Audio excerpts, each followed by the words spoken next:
దానికి మిలింద్ కాంబ్లే గారని ఒక ఆయన అధ్యక్షుడిగా ఉంటారు. ఆయన ఒక మాట అన్నారు అధ్యక్ష. మరి వారన్న మాట ఏమంటే let us fight cost with capital. అంటే షమీమ్ అఖ్తర్ గారు చెప్పిన మాటనే ఇంకో పరంగా ఆలోచిస్తే కేవలం విద్యలో ఉపాధిలో మాత్రమే కాదు, ఆర్థికంగా ముందుకు పోవడానికి కూడా దళితులకు అవకాశాలు కల్పించినప్పుడే న్యాయం జరుగుతుంది అనే ఆలోచన. మరి బహుశా అందులోంచేనేమో మరి చేవెళ్ల డిక్లరేషన్ అధ్యక్ష, ఇది SC ST declaration of Congress party. అందులో జస్టిస్ షమీమ్ అఖ్తర్ గారు చెప్పినట్టుగానే సామాజికంగా విద్యాపరంగా కేవలం ఉపాధి పరంగా మాత్రమే కాకుండా ఆర్థికంగా కూడా ముందుకు పోవాలనే ఉద్దేశంతో కాంగ్రెస్ పార్టీ ఇచ్చిన చేవెళ్ల ఎస్సీ ఎస్టీ డిక్లరేషన్ అధ్యక్ష. ఇది అందులో చాలా స్పష్టంగా చెప్పారు అధ్యక్ష. ఏమన్నారు? కేసీఆర్ గారు దళిత బంధు ఇస్తున్నారు, 10 లక్షల రూపాయల చొప్పున ఇస్తున్నారు. కాదు, మా ప్రభుత్వం కనుక వస్తే అంబేద్కర్ అభయహస్తం పేరిట ఎస్సీ ఎస్టీ కుటుంబాలకు 12 లక్షల ఆర్థిక సహాయం చేస్తామన్నారు. తప్పకుండా మరి ఈ కమిషన్ సిఫారసులను అమలు చేయడంతో పాటు తప్పకుండా అంబేద్కర్ అభయహస్తాన్ని కూడా రాబోయే నెలలో ప్రవేశపెట్టే బడ్జెట్లో దానికి తగిన మొత్తంలో డబ్బులు కేటాయించాలని చెప్పి కూడా నేను ప్రభుత్వాన్ని కోరుతా ఉన్నా అధ్యక్ష. ఆర్థిక వెనుకబాటుతనం గురించి కూడా ప్రస్తావించింది షమీమ్ అఖ్తర్ గారి మరి ఏకసభ్య కమిషన్. ఇంకొక మాట కూడా నేను చెప్తా ఉన్నా అధ్యక్ష. ఆ రోజు ఇదే ఎస్సీ ఎస్టీ డిక్లరేషన్లో చెప్పారు అధ్యక్ష,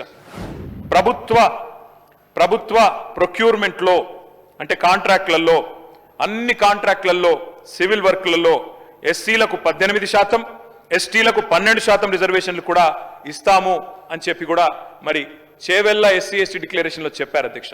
ఎందుకంటే let us fight cost with capital అన్నప్పుడు మరి కేవలం విద్యలో ఉపాధిలో కాకుండా ఆర్థికంగా కూడా ముందుకు పోవాలంటే ఈ వెసులుబాటు కల్పించాలి. కాబట్టి తప్పకుండా ప్రభుత్వం ఈ 18%, 12% ఎస్సీ ఎస్టీలకు ప్రొక్యూర్మెంట్లో, ఎందుకంటే మొన్ననే నేను చూసిన అధ్యక్ష, చాలా కాంట్రాక్టులు పిలుస్తా ఉన్నారు రాష్ట్రంలో.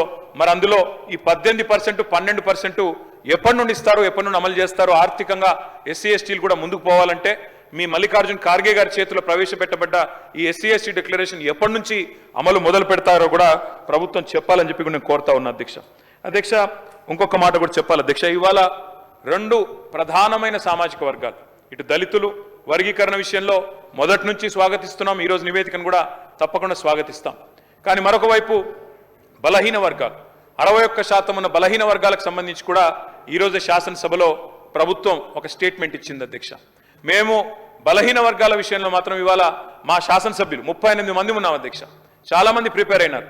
బలహీన వర్గాల శాఖ మంత్రిగా పనిచేసిన కమలాకర్ గారు, మా కేపీ వివేక్ గారు, న్యాయవాది మిత్రుడు కాలేరు వెంకటేష్ గారు, మా చింతా ప్రభాకర్ గారు, చాలా మంది ప్రిపేర్ అయినారు అధ్యక్ష. అందరం మాట్లాడదాం, మా ఆవేదన చెప్దాం బలహీన వర్గాల పక్షాన. ఎందుకంటే బయట గగ్గోలు పెడతా ఉన్నారు, బయట ఇబ్బంది పడతా ఉన్నారు. సంఖ్య తగ్గింది సమగ్ర కుటుంబ సర్వేతో అనే ధోరణిలో ఇవాళ బయట బీసీ సంఘాలు, కాంగ్రెస్ ఎమ్మెల్సీలతో సహా వారు కూడా ఆందోళన వ్యక్తం చేస్తూ ఉన్నారు.